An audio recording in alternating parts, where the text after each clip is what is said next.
Imagine stepping into a city where every window hides a sniper, every basement conceals explosives, and every street is designed to kill you. In October, year 1944, that city was Aachen, the first German city the US Army dared to invade. For Hitler, Aachen was holy ground, the birthplace of Charlemagne, and he demanded it be defended to the last man. For the Americans, it was the key to smashing the Siegfried Line and breaking into the heart of Germany. What followed was a nightmare of fire and rubble, flamethrowers clearing houses, tanks burning in narrow streets, and soldiers fighting room by room until thousands lay dead. Yet, from this hell, a white flag finally rose over the city, signaling one of World War II's most brutal and symbolic victories. This is the story of the Battle of Aachen, how the Allies cracked open Hitler's fortress, why it mattered, and the shocking cost of breaking down the door to Germany. The story of Aachen is more than just another battle. It was the moment the war crossed fully onto German soil. It is how the Allies reached the city far ahead of schedule,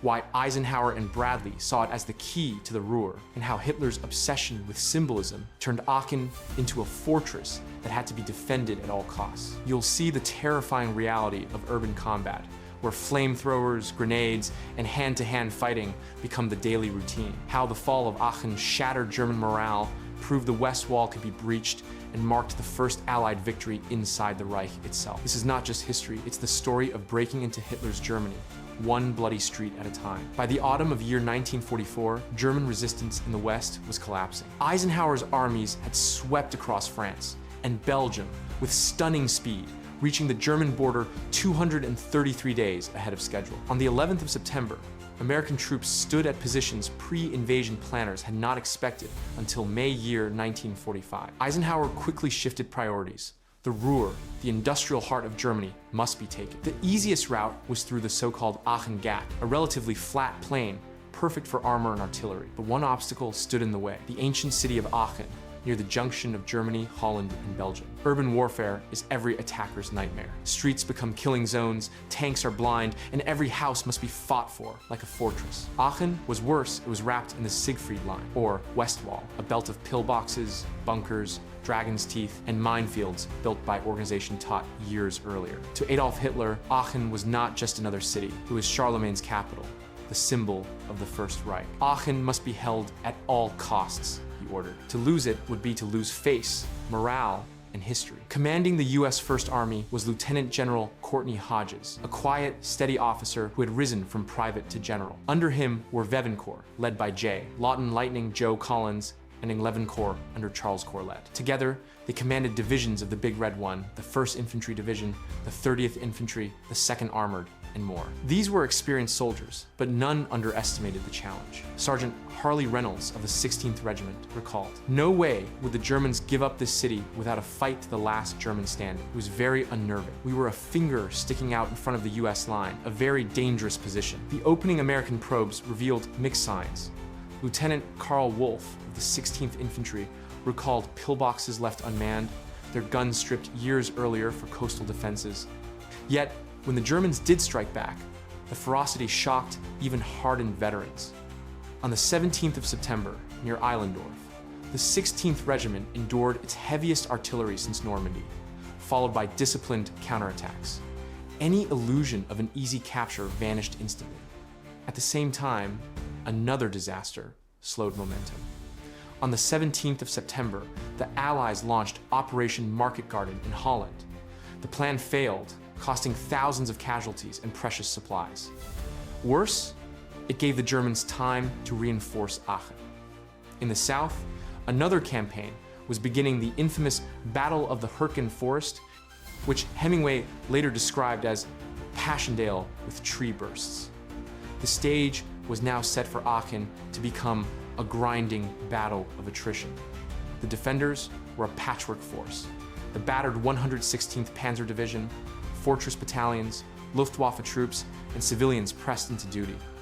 Their commander, General von Schwerin, even tried to surrender the city, but Hitler's Gestapo arrested him. Colonel Gerhard Wilk, a Volksgrenadier commander, replaced him and swore obedience to Hitler's demand: fight to the last man. The Americans pressed forward. On the 12th of September, the Big Red One crossed the border and entered Stolberg. Harley Reynolds remembered, "Our company was in the lead as we crossed the Dragon's Teeth." While going into Stolberg, we were fired on from our flanks. To me, it was a big chance, but we got away with it. The Germans' luck finally ran out. Yet resistance hardened quickly. At one pillbox, Sergeant Aiello dropped TNT down the shaft, flushing out 9 dazed German soldiers. Elsewhere, the 3rd Armored reported only 75 operational tanks out of 232. Supplies of fuel and shells ran dangerously low.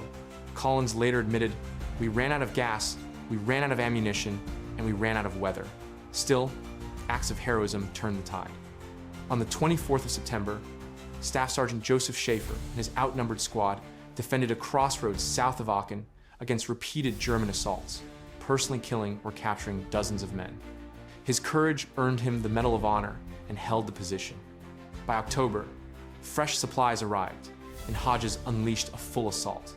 From the north, the 30th Infantry Division and the 2nd Armored crossed the Worm River under murderous fire. Soldiers carried duckboards to bridge the stream, losing dozens of men in minutes. Private Harold Kiner of the 117th Infantry saved his comrades by throwing himself on a grenade, an act that posthumously earned him the Medal of Honor. Flamethrowers and pole charges were used to burn Germans out of bunkers. In one bizarre episode, engineers packed a streetcar with explosives and sent it hurtling into enemy lines, exploding with devastating effect. In the south, the Big Red One drove against Crucifix Hill, a key observation point. Captain Bobbie Brown personally destroyed 3 pillboxes with satchel charges, was wounded 3 times, but refused aid. His bravery won the Medal of Honor. To the east, the 16th Infantry seized Stolberg, cutting off Aachen's water supply despite constant counterattacks and nightly Luftwaffe raids. Sergeant Reynolds remembered the struggle. "We repulsed counterattack after counterattack. If the Germans had sustained it, they could have run us out of ammo. But we held the valves and cut the city's water." In the northern sector, the 30th Division fought through villages like Pallenberg and Bardenberg. At Burke, Captain Murray Pulver led his men across open ground under artillery and machine gun fire, only to see all 6 supporting tanks destroyed within minutes. Though ordered to pull back, his companies fought savagely, later retaking the town through fog and surprise. The cost was so high that Pulver admitted, "Many brave soldiers never returned to their former positions." Sacrifice defined the battle. Staff Sergeant Jack Pendleton, crawling ahead of his men under withering fire, was cut down while distracting a machine gun that threatened his company.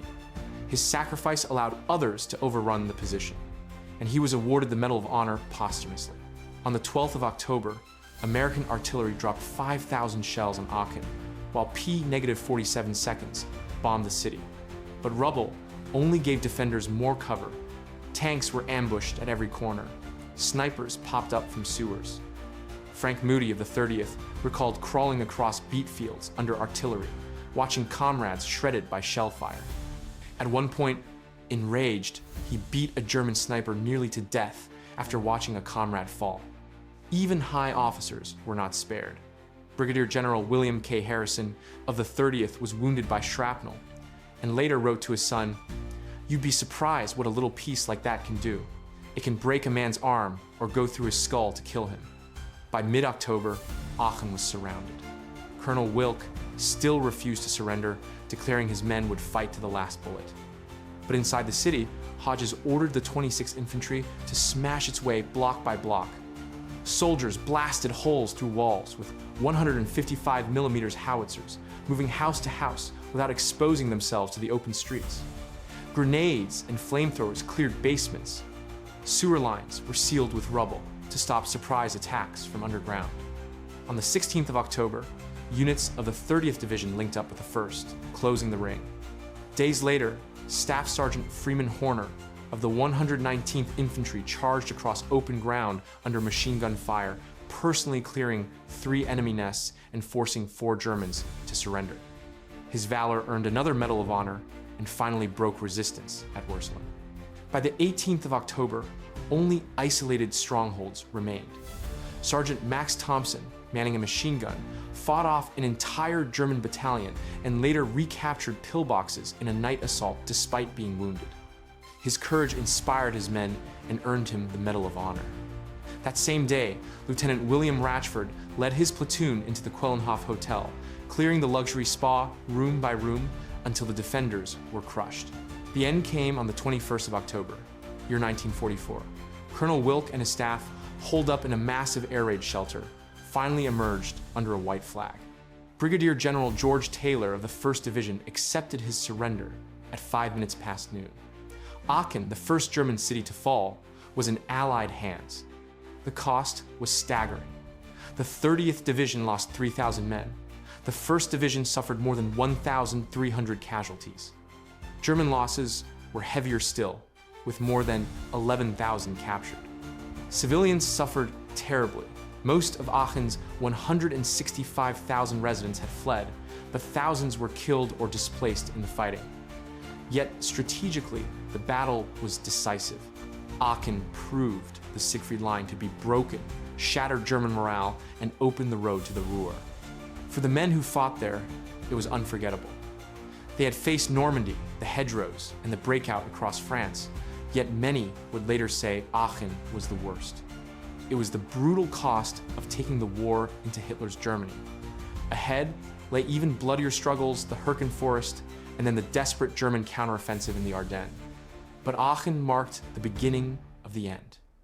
The Allies had cracked open the Reich, and Hitler's fortress was crumbling from within.